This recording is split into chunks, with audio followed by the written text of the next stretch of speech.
right, welcome back to Current Campus Context, brought to you by Student Affairs Now, the online learning community for thousands of us who work in, alongside, and adjacent to higher education and student affairs. I'm your host, Heather Shea, and this episode was recorded at 5:08 p.m. Eastern Time on Thursday, March 20th. As always, things might have changed by the time you listen. For our third episode, we will continue our deep dive into the shifting landscape of higher education. As I've mentioned before, this limited series is all about making sense of the moment we're in. Each week, we bring in two experts to unpack the latest developments, what's happening, why it matters, and how we can respond within our spheres of influence. Our goal is to go beyond the headlines, offering context, perspective, and actionable strategies to help you navigate these changes. As I've shared, we have a rotating group of 5 experts contributing to this series, so you'll see some familiar faces over the next several weeks, and you can learn more about all of our correspondents on our website, studentaffairsnow.com. So I'm excited to introduce today's correspondents who will help us unpack the latest developments. First, back again this week, Dr. OiYan Poon is an expert in the racial politics of education access, college admission systems, and Asian Americans in education.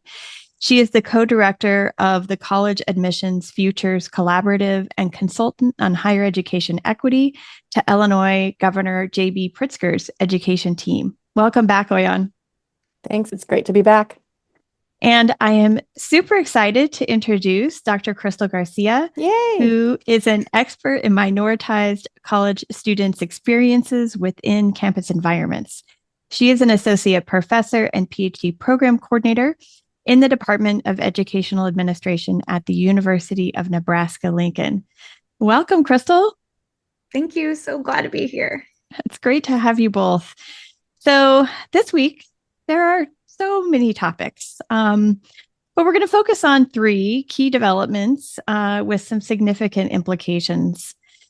So first, I want to say I just returned literally a couple of hours ago from Washington, D.C., where I was advocating for continued federal TRIO funding.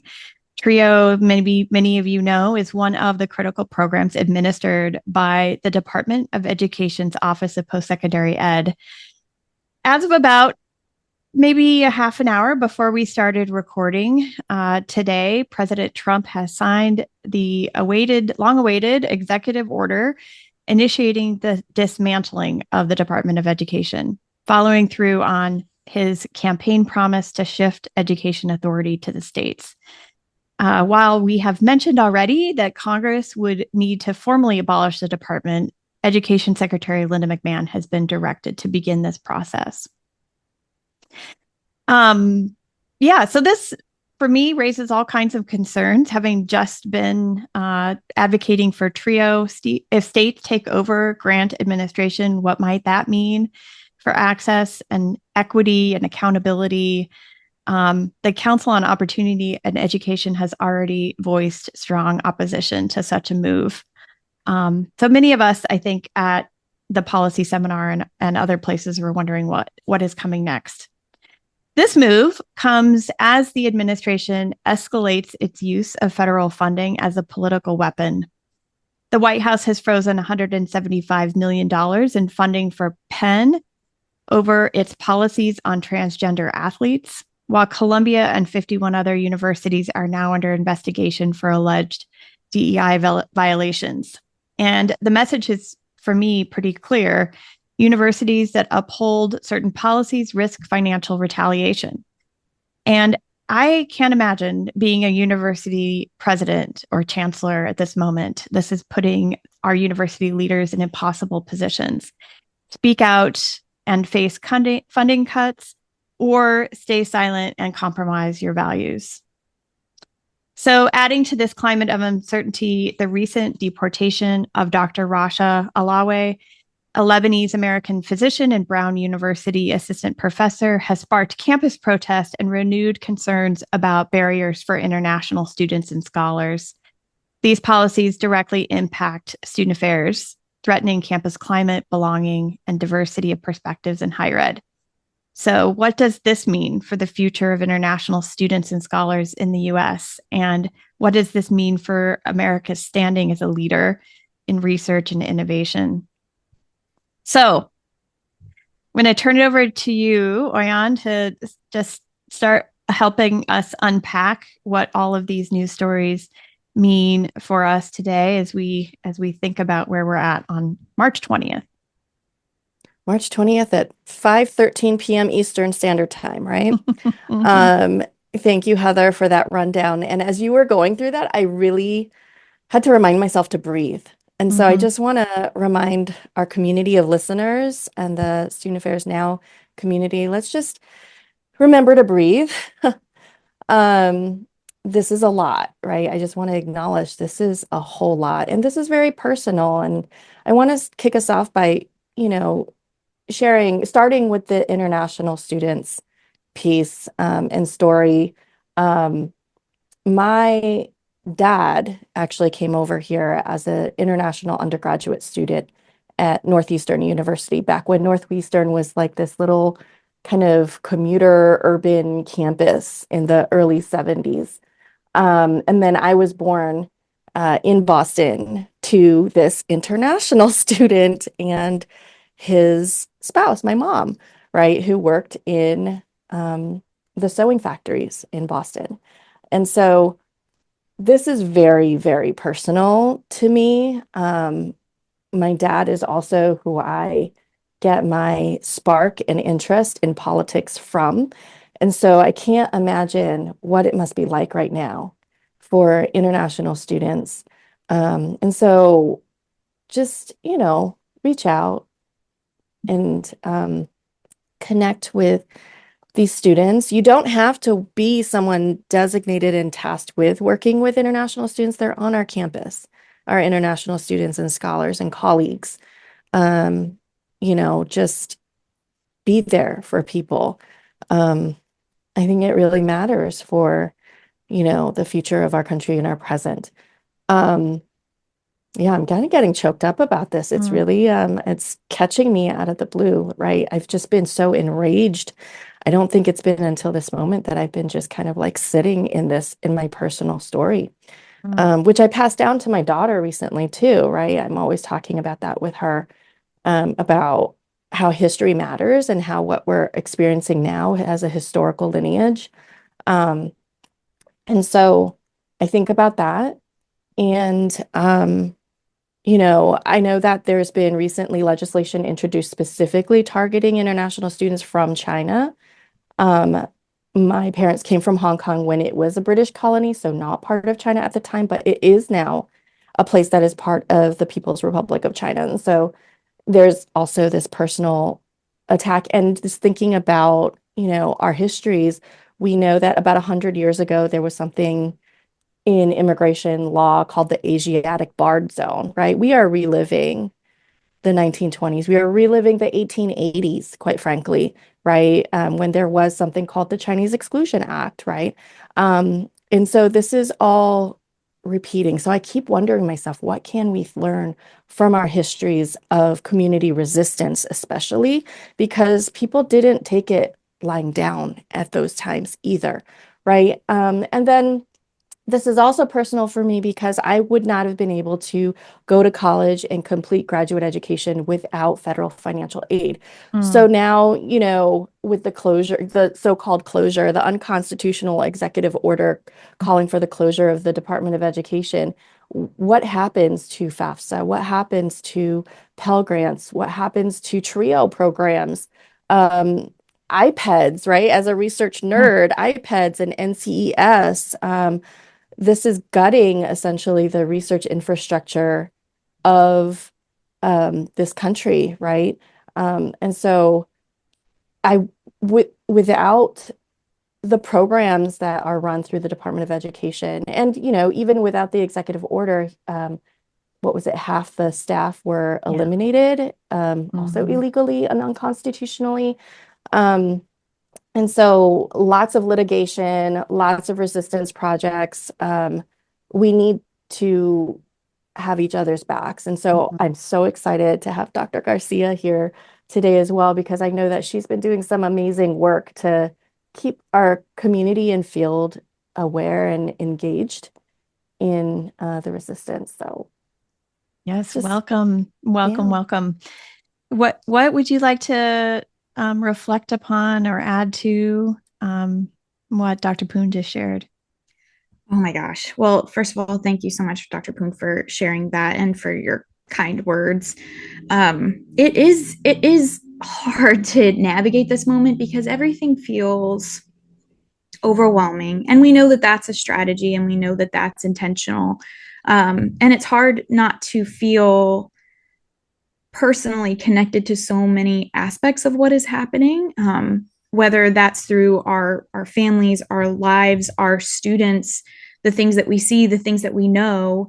As educators and as researchers, we're well informed about the need for the Department of Education. We're well informed of the need for protections for our faculty, for our students that are being just completely trampled on right now. And so it's really difficult. And so I'm thankful to you, Dr. Poon, for sharing that and about your family and your personal story. For me, I've been thinking about this aspect of universities under attack, particularly through threats, extortion techniques, if you will, of we will withhold your funding if you aren't doing X, Y, or Z, and to egregiously misuse and misapply anti-discrimination laws to dismantle civil rights work. And it's just the disgusting irony of it all is just appalling. It's really hard to kind of wrap my mind around. But when I think about all of these things that are happening right now, threats to institutions of we're going to take away your grant funding, or we're going to cancel, hundreds of $1 million in federal grants that these institutions need. I mean, people's livelihoods depend on them. I think back to when I started my faculty career back in 2017.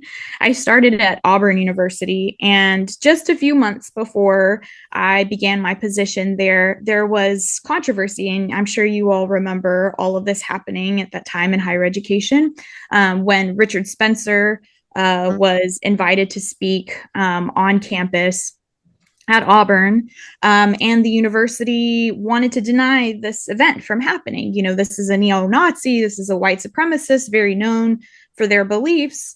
And when they tried to prevent the speaker from coming on campus, the courts intervened and said, no, you can't do that. There's freedom of speech, and it's imperative that universities maintain that element of, their being, that speech can occur within these spaces, no matter whether we agree with it or not. And so at the time, we had courts that were ordering white supremacists to have the right to speak on college campuses. Mind you, this is also during Trump's first presidency in 2017. He didn't feel the need to withhold federal funding from institutions that allowed neo-Nazis on their campuses. He didn't feel the need to intervene at that time in any way, shape, or form. But now we find ourselves in a time when the tables have turned, and he does feel the need to do so, but not to disrupt white supremacy, but in fact to reinforce it, to uphold it. And so, I think about in that Dear Colleagues letter, for example, the statement: in recent years, American educational institutions have discriminated against students on the basis of race. This is an actual quote. It goes on, right? They say in recent years, American educational institutions have discriminated against students on the basis of race. What this statement fails to recognize, for those of us that are very well aware of the history of higher education, is that U.S. higher education was founded on discrimination against students of color, Black people very specifically. We go from not permitting folks to having access to education at all, to burning schools that were created to ensure that people could have access to education, to horrific Jim Crow laws, to segregation, then mandated desegregation. And now we have institutions that are trying to finally do something in recognizing the ways that discrimination has been pervasive within education and have been implementing policies to address that, so that all students can thrive. That is anti-discrimination. Diversity, equity, and inclusion is anti-discrimination. Like, it seems madness that we're having this conversation and that we're having to even legitimize this as a topic that needs to be validated. But yeah, it's just the frustratingness of, let's talk about that. Let's talk about the fact that this is anti-discrimination movements that are being targeted and attacked and demonized. And to what end? You know. Yeah, the extent of gaslighting, right, that is going on, calling something that's not what it is, right? It's like, but that naming of something as opposite is somehow being taken as truth, and it's very confusing. So listeners, if you're also feeling confused or frustrated, know, like, there's a lot that's being twisted and misconstrued. You know, the ways in which discrimination happens is not on the basis of diversity, equity, and inclusion programs, right? Those programs are there to combat discrimination. Well, I'd love to move us to kind of the what we can do, right? What can we do within our spheres of influence? You know, what can folks, particularly in student affairs and higher education administrative roles, do? So, Crystal, we'll have you kick off this section. I think of a few different things. A lot of folks can feel overwhelmed by the amount of things that are happening, and understanding that we study higher education. So, you know, for those of us that are in the field, it makes a lot of sense to us. We see the interconnections among the different attacks, et cetera. And so I think number one is just even being informed of what is happening and how it's happening, and helping other people to understand it too, in a way that makes sense to them and that shows them the importance of it. You know, I would just say, if folks aren't subscribing to independent media at this time, you need to do that. There's support, donate. Yes, absolutely. You know, if you can only do the free option, that's fine. But yes, absolutely. If you can subscribe in a meaningful way to support their work. You know, Aaron Parnas is an independent news reporter that I follow very closely. Aaron Reed focuses on trans and queer issues pertaining, you know, in society broadly. And those are some of the work, or some pieces of work, that are lifting up stories that aren't being covered in mainstream media. So I think being informed is one thing. And then the second thing, it keeps being reiterated, but I don't think that it can be emphasized enough. Community is so crucial. We have to be, yes, we have to be in conversation with each other. And that pressure for us to keep calling on our campus leaders to do something, what that something should be is working collaboratively with other institutional leaders, whether that is, hey, let's get together and think about a legal strategy that we can, you know, we can work together on forward, or, you know, what resources are you using, or how are you guiding, you know, your campus in this work, and engaging in that community piece is so crucial. Yeah, and some of that is happening, I think, through professional associations, right? ACE and APLU, NASPA, I know, just is concluded yesterday, not a he. I think my hope is that some of those association work can also kind of, you know, at least begin to influence that feelings of solidarity. Yeah, what about you, OiYan? What would you add as recommended actions? I would add, you know, are we connecting with our trustee members? Is there a way to connect with trustee members? And I'm kind of like trying to channel Dr. Felicia Commodore right now, and Dr. Dimitri Morgan, right?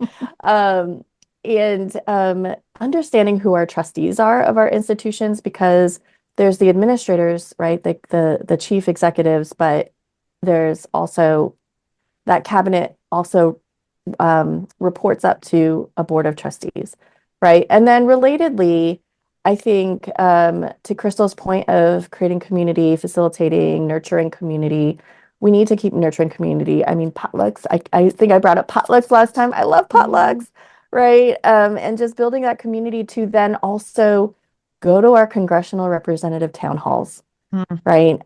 Wherever you are, right? I think that's been kind of giving me some hope to see in these like deeply, so-called red districts where people are showing up and saying like, hey, wait a second, you're eliminating SSS grants, student support service grants. Yeah. What? And just having this realization and being part of that community, right?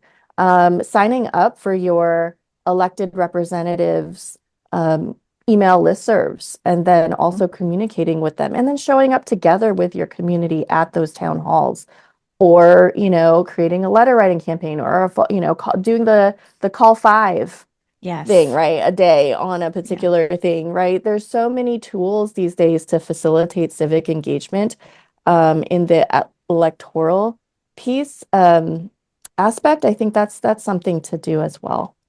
Yeah.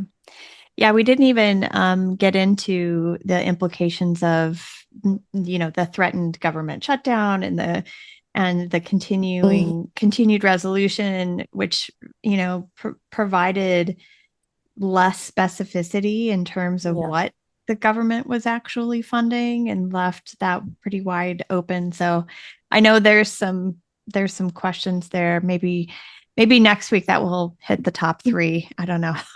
I know I don't know. appropriations are now on the table, right, for fiscal year 26. Yeah. I mean, as someone who lives in Illinois, you better believe I'm like pissed at Senator Dick Durbin right now. Right. And so, and he's hearing it from me. So, and my friends. Right. So organize that way. Yeah.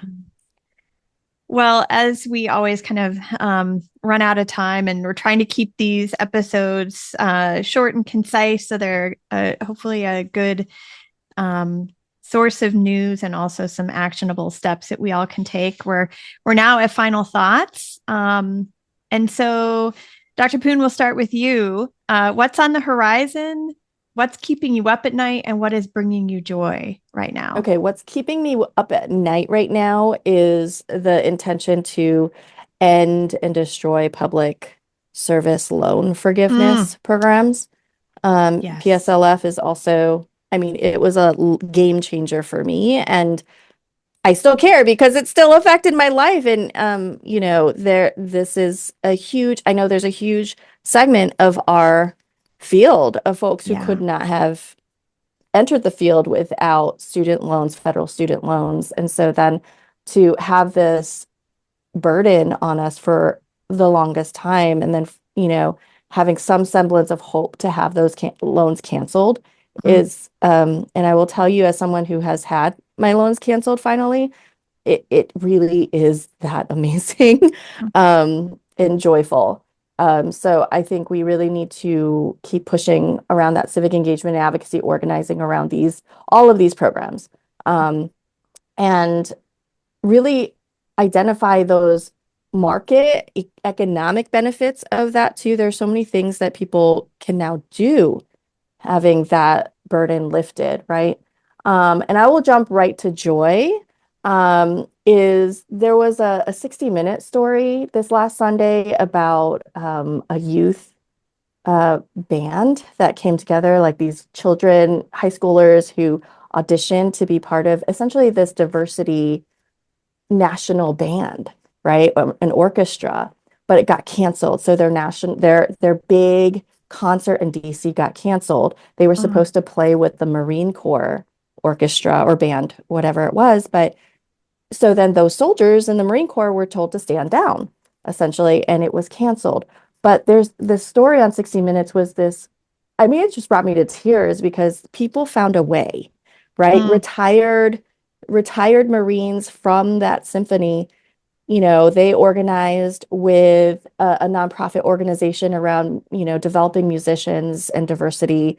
And then also CBS as a network also was like, hey, we were doing this story. And just like with all of our guests, we flew all of these young people and their families to DC because they're minors. So they needed their guardians with them. And so they were able to play this concert and it was recorded, and now an even larger audience is able to see this. So we need to be reminded. I was like, we need more stories like this to remind us that we could be creative, and this is what it looks like to be there for each other. Yeah. Oh, we're going to link that in our show notes so that folks can find that and also kind of capture some of that joy. Yes, Dr. Garcia, what would you like to finish up with? Final thoughts? What's keeping you up? What's bringing you joy? What's on the horizon? Phew. All three. Too many things are keeping me up. I want to go to sleep. But I think one of the things that's on my mind right now, as we began the conversation, and thinking about faculty being targeted and detained, increasingly we're seeing stories of people that are not receiving their due process rights, are being detained. I'm on TikTok, and it's great and also terrible at the same time because it's horrific. Some of the videos and the stories that have come out of people saying, hey, I'm being held essentially against my will. Like, people have been here for 20 days and haven't been processed. We haven't been able to communicate with our families. Like, all of these things are horrifying. And these are happening to everyday people that have no criminal records. And now we're also hearing stories of students that are being detained, of faculty members. I'm sure staff, have been affected as well. I am horrified that Brown's response was, don't travel internationally. You're in danger. To me, that is a horrifying reality, that we have one of the top universities in our country that have to tell international students, staff, faculty, don't travel. You're in danger. If people don't understand that as a warning, I don't know. I don't know what else we can do to really help them and understand how dire the situation is that we're in right now and how scary it is. So that's something that I'm continuously thinking about and worried about and hoping to see more outrage around, to be completely honest, to turn the tracks on that. In terms of joy, I am a hobby enthusiast. So, I take adult beginner tap dancing lessons and voice lessons and things like that. We need a video. We need a link to a video. TikTok. Is there evidence of this on your TikTok? Not on my TikTok. No, there's not. That's all home renovation stuff mainly. But no, those types of things bring me joy. And then, OiYan, echoing you, being in community with others. We have a collective that we've started in Nebraska, and something that we're going to be doing next week is having one of our members talk to us about gardening and tips on how to, sustain your own garden. And it's relaxing and necessary, in terms of decreasing our reliance on corporations and things. So yeah, those are some things bringing me joy right now. Good. Well, I will echo the community. I have a First Fridays feminist fun night. I don't know. Somehow we're really loving the alliteration when we created this. So I cannot wait till the first Friday in April because I need my people, right? So wherever you are, I hope you who are listening today can find some joy, find some community. Before we wrap up this episode, though, thank you so much to both of you, Dr. OiYan Poon and Dr. Crystal Garcia. Thanks for your insight, for your wisdom, for sharing space with us. For me, these conversations have really become essential, and I look forward to continuing them. If you've missed the previous two episodes, you can check them out on our website at studentaffairs.now.com/current-campus-context. And I want to send a special shout out and thanks to the entire Student Affairs Now host team for their support in shaping this series, with an extra shout out to Dr. Keith Edwards for being a thought partner in this work. We would love to hear from you. So if you would like to share feedback, you can email us at host@studentaffairsnow.com or connect with us on Instagram, Facebook, Blue Sky. And if you're finding this series helpful, please pass it along to your colleagues. Thanks for listening to Current Campus Context, brought to you by Student Affairs Now. We will see you all next week.